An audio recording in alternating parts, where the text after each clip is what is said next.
제가 만약에 반려견이에요. 그러면 밥통 예약을 하고 가면 너무 무서울 것 같거든요.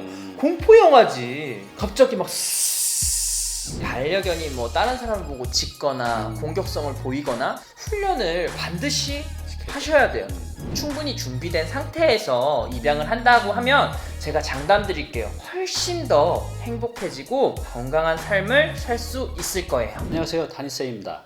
얼마 전에 신문 통계에서 봤더니요, 우리 반려인 인구가 무려 1,400만 명이라고 합니다.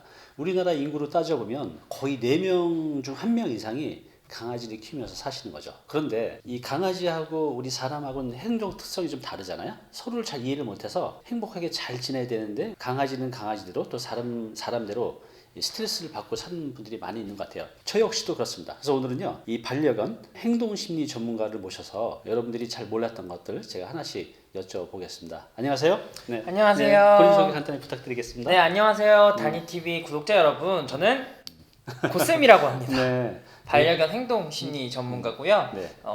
현재 이제 유튜버로 활동도 하고 아프리카 BJ로도 활동하고 있습니다. 반려견 전문가 이렇게는 들어봤는데 앞에 이 행동 심리가 있어요. 이거가 어떤 전문가인 거죠? 좀 다른 건가요? 행동심리 같은 경우에는 반려견이 행동마다 네. 가지고 있는 심리가 있어요. 네. 그래서 그런 행동을 보고 또 보호자님과의 이야기를 통해서 반려견의 심리를 정확히 분석해서 보다 더 행복한 반려생활을 좀 만들어드리는 게 바로 반려견 행동심리 전문가입니다. 꼭 필요할 것 같아요. 그쵸. 요것만 서로만 쭉 하면 굉장히 편하게 잘 살 수 있는데 이것 때문에 매일 불편하게 사시는 분들이 너무 많은 거죠. 일단은 이제 제가 강아지를 평생을 키웠는데 지금 키우는 요 녀석이 괜찮은데 예전 강아지는 분리불안이 있었어요. 제가 나가면 그냥 문 앞에서 계속 짖고 그래서 얘가 좀 괜찮아질까 해서 안 타고 있으면 진짜 한 30분 넘게 짖더라고요. 그래서 제가 외출을 못할 때도 있었어요.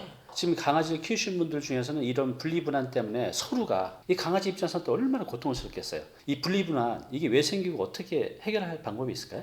그게 제가 이제 얼마 전에 출연을 했었던 것도 네. 이제 MBC에서 좀 아침에 하는 방송인데 층견 소음으로 이제 제가 방송에 나갔었습니다. 층견 소음. 근데 네. 그 원인이 분리불안이었어요. 어. 분리불안은 많은 이제 뭐 전문가들이 네. 이 애착에 의한 분리불안이다라고 많이들 설명을 해주시잖아요. 네. 그것도 맞는 말이긴 해요. 하지만 애착이 형성되는 건 어찌 보면 저 같은 경우에 네. 반려견을 입양하면서 당연한 거라고 생각해요. 그렇죠. 그리고 사실 사람 아이들도 있잖아요. 네. 분리불안이 있어요. 저도 분리불안이 있었던 어린이였고요. 그렇기 때문에 이 분리불안은 꼭 나쁜 것만은 아니에요. 이 분리불안이 오히려 성장에 도움도 될 수 있대요. 그냥 그래요? 성장 과정 중에 하나. 문제는 뭐냐면 여기서 극복하지 못한다라고 하면 심각한 문제로도 이어질 수 있어요. 쉽게 말하면 사람은 사실 말을 하면서 이해를 시킬 수 있잖아요. 그쵸, 네. 어린이 같은 경우에는. 네. 그리고 가르치기도 하고. 근데 사람은 반려견에게 말로 전달을 할 수 있는 게 굉장히 제한적이에요. 이렇게 깊은 거는 전달을 그쵸. 할 수가 없어요. 그렇기 때문에 훈련으로서 해결을 해줘야 돼요. 많은 분들이 이제 궁금해 하실 텐데 우선은 분리불안의 원인 중에 대표적인 거를 꼽자면 우선 심심해서, 그 다음에는 집에 있는 물건이 무서워서일 수도 있대요. 그래요? 그리고 특정 이벤트 때문이래요. 이벤트요? 특정 이벤트란 바로 여러분 아마 반려견이 가만히 있다가 보호자의 외투를 이렇게 입었을 때 짖지 않았나요? 낑낑거리지 그쵸. 않았나요? 네, 낑낑거리죠. 그런 이벤트들, 그리고 분리와 관련된 이벤트들 때문에 반려견이 이 분리불안이 생기는 거래요. 그렇다면 여러분들은 어떤 걸 해줘야 되냐면 이벤트부터 설명드릴게요. 예를 들면 제가 외투를 입었어요. 그럼 이때 이미 분리불안이 올라올 거잖아요. 왜 올라오죠? 이 외투를 입으면 나가기 나가는구나. 때문이에요. 여러분들이 이 외투를 입고 30번, 40번 안 나가는 모습을 보여주다가 한 번 나가는 모습을 보여준다라고 하면 기존보다 더 나아질 수도 있어요. 그리고 두 번째 같은 경우에는 아마 이거는 많은 분들이 알 수도 있는데 심심함이잖아요. 네. 그러니까 평소에 심심하지 않게 많은 이 에너지 소비를 시켜주면 돼요. 그래요. 근데 이 에너지 소비에서 중요한 건 여러분들이 이 육체적인 소비만 생각을 해요. 하지만 지적인 소비와 육체적인 소비를 같이 했을 때 반려견들이 더 차분해질 수 있거든요. 네. 어떤 분들은 산책을 8시간이나 하는데도 얘는 체력이 아직도 막 남네요. 네. 이렇게 이야기를 해주세요. 바로 이런 부분들이 어쩌면 지적인 소비를 안 했기 때문에 일어날 수 있는 일일 수 있거든요.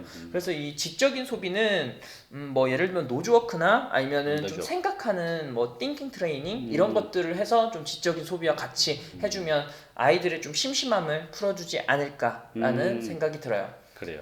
그러면 네. 그 이제 아까 강아지가 좀 심심해서 그런 것도 있고 좀 이제 이벤트 그리고 또 아까 집에 있는 일정한 물건을 무서워할 수도 있다고 하는데 이제 주인하고 있을 땐 괜찮은데 혼자 있을 때 이게 무서운가 봐요.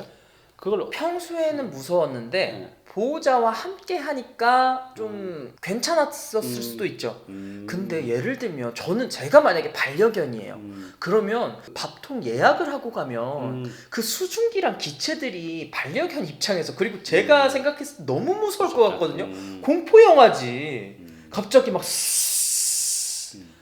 이런 경험들이 계속 반복되다 보면 보호자님의 외출이 너무 무서워지지 않을까요? 그런 식으로 이제 이 분리불안은 이제 하나씩 어느 정도 이제 교정하고 찾을 수가 있겠네. 얘가 뭐 때문에 이제 그 분리불안이 있는지. 맞아요. 그리고 이제 또 이건 이제 누구나 강아지 키우는 분들이 고민하는 것 같아요. 처음 키우거나 잘 모르시는 분들은 이 배변 훈련이 안 돼서 너무나 스트레스를 많이 받거든요. 맞아요. 이 배변 훈련 이거 어떻게 하면 잘 받을 수 있을까요, 아이들이? 배변 훈련에서 여러분들이 제일 중요하게 생각해야 될 건 반려견들은 청결한 동물이기 때문에 저희와 오래 했다라는 그 사실을 여러분들은 생각하셔야 돼요. 네. 왜냐하면 반려견들이 만약에 이런 배변이 잘 되지 않았으면 저희와 오래 할 수 없어요. 그렇죠. 그동안 이런 게 됐기 때문에 저희와 오래 할 수 있었는데 네. 근데 왜 우리 집에선 근데 왜 여러분들의 반려견은 배변이 되지 않냐면요. 바로 여러분들이 원하는 장소에서 보게 하려고 해서 그래요. 사실 반려견마다 배변 취향이 있거든요. 다 달라요? 다 달라요. 예를 들면은 저희 별이 같은 경우에는 배변판, 이 플라스틱 재질이랑 그리고 배변 패드 촉감에 봐요. 그리고 전 이걸 명확히 알고 있어요. 네. 다리 같은 경우엔 베란다 타일이나 아니면 화장실 타일에다만 봐요. 전 이것도 명확히 알고 있어요. 그리고 쿵이 같은 경우에는 잔디를 너무 좋아해서요. 잔디 배변판에만 배변을 봐요. 우리 강아지가 그래요. 잔디에서만 봐요. 바로 그거예요. 그래서 이 특성을 알게 되면 여러분들은 이걸 고려한 배변 장소를 만들어 줘야 되고 보통 배변 장소는 여러분들이 제일 활동하지 않는 제일 반려견과 함께 있지 않은 장소로 만들어주는 게 좋아요. 보통은 뭐 화장실이나 뭐 베란다나 아니면 뭐 현관 쪽 소파 주변보다는 그런 외진 곳에서 많이들 보죠. 하지만 뭐 종종 배변 취향은 뭐 다를 수 있으니까요. 그래서 뭐 소파 옆에만 보는 아이들도 있고 달라요. 근데 이 취향을 먼저 알고 있어야 돼요. 그러네요. 그리고 이 촉감, 반려견은 이 발바닥 촉감을 이용해서 배변을 봐요. 네, 그렇더라고요. 그러니까 이 촉감을 명확히 알고 계셔야 되죠.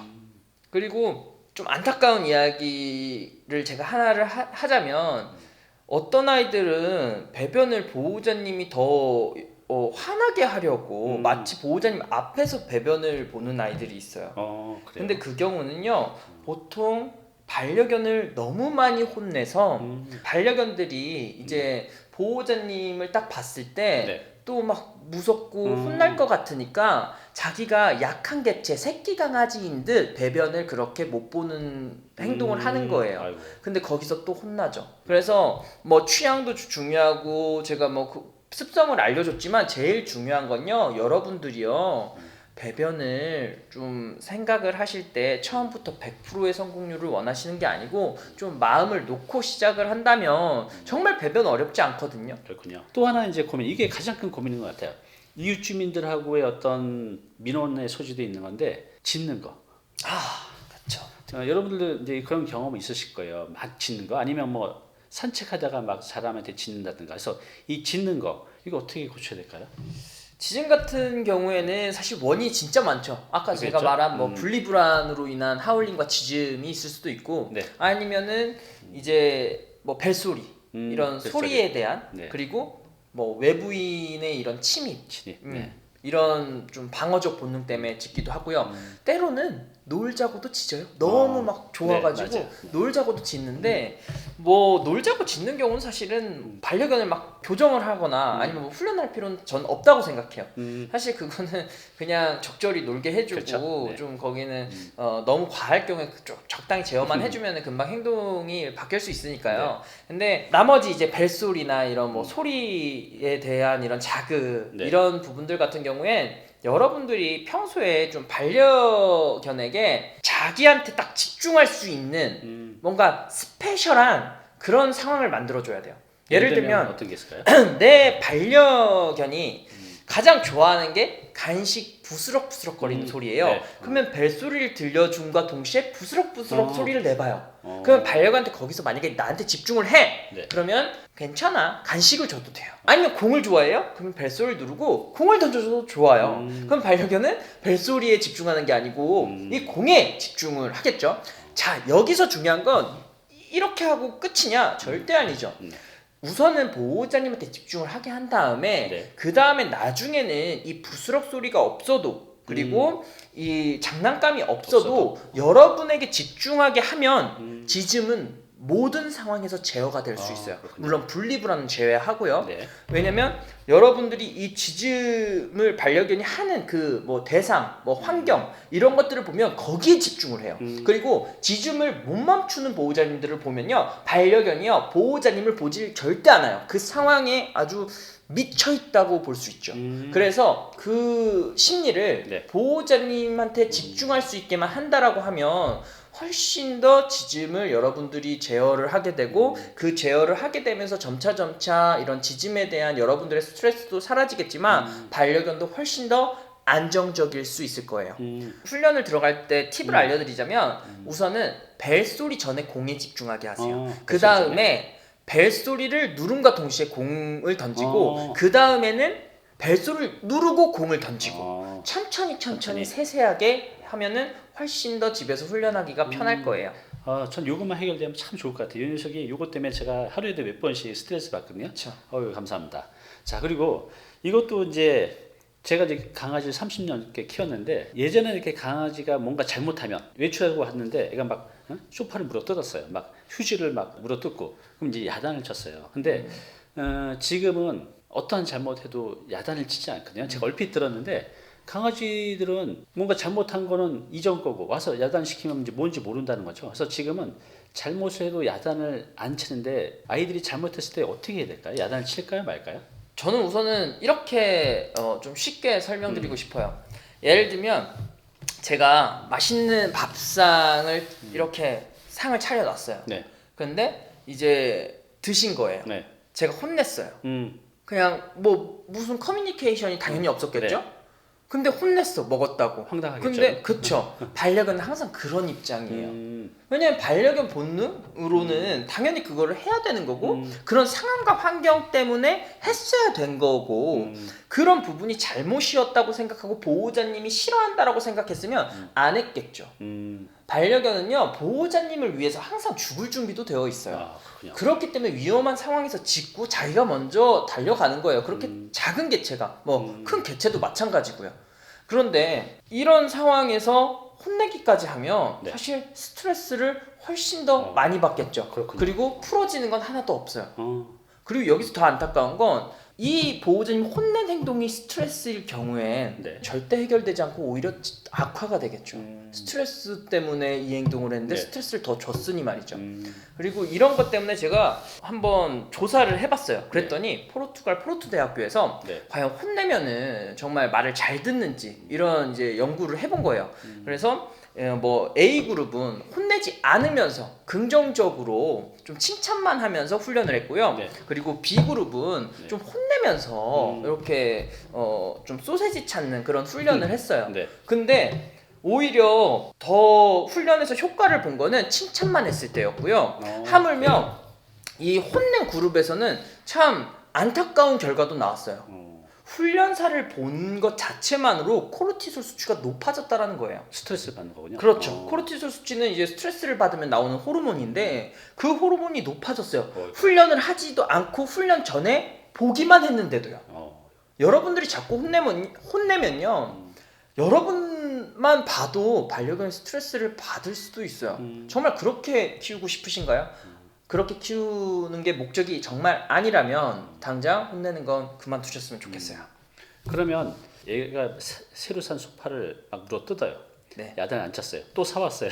근데 교정은 필요하잖아요. 네. 교정은 해야 되죠. 맞아요. 그렇죠. 그래야 같이 살 수가 있으니까. 맞아요. 근데 우선 예를 들면 뭐 강아지가 뭐 소파를 파는 경우들이 있잖아요. 네. 예를 들면 그러면 사실 저는 막상 교육을 가면 교정이 필요가 없어요. 반려견의 그래요? 교정이 대부분이 필요가 없어요. 물론 할 때도 있지만 네. 어떤 말이냐면 반려견이 생각보다 행동에는 의미를 갖고 있거든요. 네. 예를 들면은 소파를 계속 파. 네. 그러면 그 소파 안에 뭐 벌레가 있어서 그럴 수도 있고요. 아니면은 스트레스, 에너지 소비가 너무 안 돼서 팔 수도 있어요. 그래요. 또는 좀 반려견이 평소에 좀 그 소파를 너무 애지중지하게 생각해서 영역 표시로도 할 수 있어요. 왜냐면 반려견은 마킹 뭐 이런 것 이외에도 이 발바닥엔 땀샘이 있어서 여기에 자신의 채취를 이렇게 긁으면서 묻힐 수 있거든요. 그렇군요. 그러면 이런 부분들을 이해만 한다면 네. 예를 들면은 그런 용도예요. 뭐 스트레스를 받아서 그러면은 그 근본적인 스트레스를 풀어주면 되고 소파에 뭐 벌레가 있어서라면 벌레를 해결해주면 되고 아이의 교정이 필요 없이 그 상황과 환경을 반려견이 그 행동을 하지 않게만 만들어 준다라고 하면 정말 생각보다 빨리 반려견의 행동은 수정이 될 수 있어요. 그렇군요. 그러니까 대부분의 이제 반려견 잘못이 아니라 어찌 보면 이제 사람 또 그 아이가 있는 그 환경이 걔한테 이제 불편하기 때문에 그런 거 이렇게 많네요. 맞아요. 그래요. 그리고 우리가 반려견들이 보면 우리 가장 좋아하는 게 간식 먹는 거잖아요. 근데 강아지들이 어떤 강아지든 이 간식보다 산책하는 걸 더 좋아하는 강아지들이 많대요. 우리가 이제 항상 이게 산책을 할 때는 주의해야 될 것도 있을 것 같아요. 나도 그렇고 강아지도 그렇고 또 같이 이제 옆에 있는 분들도 계시니까 매일 하게 된 이 산책 주의해야 될 것들이 있을 것 같은데 좀 말씀 좀 해주시겠어요? 주의할 게 정말 많죠. 그래요. 우선은 산책을 했을 때는 강아지를 키우지 않는 분들, 뭐 네. 강아지를 키우는 분들 네. 모두에게 피해를 주지 않아야 되는 게 가장 먼저이고요. 네, 맞아요. 그리고 반려견이 대변을 보면은 그 대변을 당연히 치워야 되는 치워야 거는 되고. 당연해요. 네. 그리고 산책을 하는데 내 반려견이 뭐 다른 사람을 보고 짖거나 공격성을 보이거나 네. 아니면 사람이 아니더라도 반려견한테 그런 행동을 하면은 네. 훈련을 반드시 시켜야죠. 하셔야 돼요. 왜냐면 사람은 언젠가 실수를 합니다. 여러분들의 줄을 뭐 계속 잡고 있다고는 생각을 하시기에 훈련을 안 받고 산책을 하겠지만 네.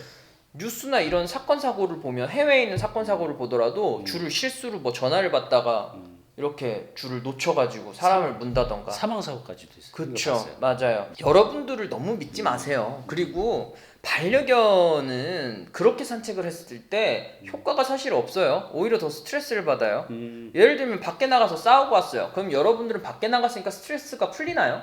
짖는 아이들, 긴장하는 아이들 이런 친구들 같은 경우에 오히려 밖에 나가서 이런 자극에 대해 스트레스를 받으니까 짖는 걸 수도 있어요. 단 너무 막 반려견을 좋아해서 짖는 아이들도 있어요. 그래요? 막 꼬리 흔들고 막 만나고 싶어가지고. 근데 이때 짖는다고 만나게 하면 계속 짖어요. 안 짖을 때 만나게 하는 게 좀 행동 강화를 안 하게 되는 방법이니까 뭐 이것 말고도 정말 다양할 거예요. 그런데 적어도 산책을 나가기 위해선 여러분들이 이런 기본적인 준비와 그리고 정말 완벽해야지만 여러분이든 반려견이든 그때 나가야 됩니다. 그리고 반려견이 산책을 좋아하는 건 맞아요. 근데 그 좋아하는 게 안정적으로 무슨 자극을 봐도 괜찮을 때 정말 건강한 산책을 했을 때 좋아하는 겁니다. 네. 우리 강아지가 뭐 자주 병원에 가는 편인데 정기 검진도 있고 주사도 맞으러 가고. 근데 한 2달 내지 한 3달에 한 번꼴로 가는 것 같아요. 그러면 보통 때는 얘가 차에 탈 일이 없거든요. 그래서 이제 제가 병원 갈 때는 이제 항상 이제 배 태우고 하는데 얘가 벌써 가는 거 알아요. 병원에 가는 걸. 그냥 바짝 긴장해가지고 몸이 그냥 탁 떠는데 보기도 참 안쓰럽고 이 병원 갈 때 이런 경험이 있으실 거예요. 뭐 좀 주의해야 될 수 있을까요? 제가 뭐 잘못하는 게 있나요? 우선은 제가 이야기를 드리자면은 가장 먼저 병원 갈 때만 차 타지 마세요. 차는 그 주사 맞으러 가는 그 과정이야. 그렇게 되면은 오히려 긴장은 잔뜩 한 상태에서 결국은 동물병원에 가게 되고 동물병원에 가서 또 스트레스도 또 상당히 많이 받게 되죠. 네. 그러면 문제는 뭐냐? 동물병원에서 더 긴장하게 될 수도 있고 차량에 대한 이런 탑승이 좀 잘 안 될 수도 있어요. 네.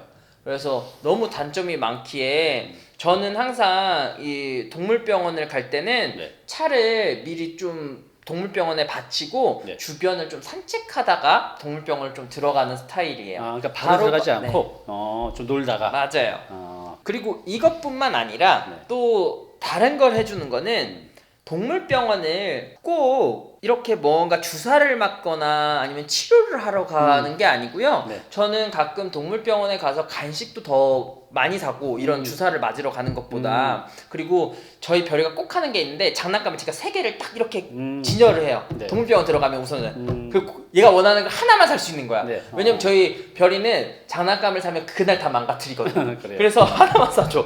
그래서 딱 골라. 그러면 이거 사고 그냥 바로 나가요. 이런 것들을 경험해야지만 동물병원을 가는 게 조금 자연스러워질 수 있거든요. 이제 병원에 바로 들어가지 말고 좀 주변에 산책하다 들어가면 병원 가기 전에 이게 산책의 즐거움이라는 그쵸. 걸 인식해주고 꼭 치료나 주사만 맞으러 데리고 가지 말고 간식이나 장난감을 살 수 있다는 그런 즐거운 경험을 해주는 게 중요하네요. 그쵸. 그럼 이제 병원들 애가 스트레스 안 받고 이제 즐겁게 갈 수 있겠네요. 네, 오늘 고민성 우리 선생님을 모시고 우리 애견인들한테 꼭 필요한 정보들을 이제 많이 들었습니다. 근데 시간이 한정돼 있어 다 말씀 못 드렸는데 지금 독티처죠? 네, 독티처 TV. 네, 독티처 TV를 운영하고 계신데요. 여기 가시면 여러분들이 궁금해할 만한 것, 또 고민 있는 것들 여기서 대부분 해결할 수 있으니까요. 가서 꼭 한번 보시기 바랍니다. 마지막으로 우리 단위 TV 시청자분들께 한 말씀 부탁드릴게요.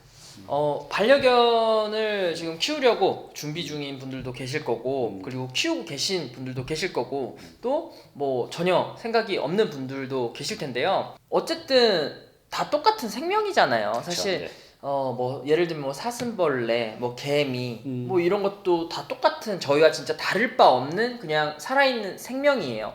그래서 이 생명과 함께하기 위해서는 정말 그 생명에 대한 뭐 특징, 네. 뭐 예를 들면 습성 네. 이런 것들의 기본적인 공부는 되어 있고서 입양하는 게 전 맞다고 생각돼요. 그렇죠. 왜냐면 모르면요 여러분 포기하고 싶고요 짜증나고요 맞아. 화밖에 안 나요. 근데 여러분들이 그 생각하는 반려견을 입양했을 때 로망이 있었을 거 아니에요. 네. 그 로망이 깨지지 않기 위해서는 여러분들이 공부를 하고 충분히 준비된 상태에서 입양을 한다고 하면 제가 장담 드릴게요. 지금보다 훨씬 더 행복해지고 정말 건강한 삶을 살 수 있을 거예요. 네, 오늘 이렇게 나오셔서 좋은 말씀 많이 해주셔서 감사하고요. 앞으로 그 독티처 TV에서도 네. 우리 애견인들을 위해서 더 좋은 정보 많이 영상 많이 올려주시기 바랍니다. 네, 알겠습니다. 감사합니다. 네, 감사합니다. 네. 네.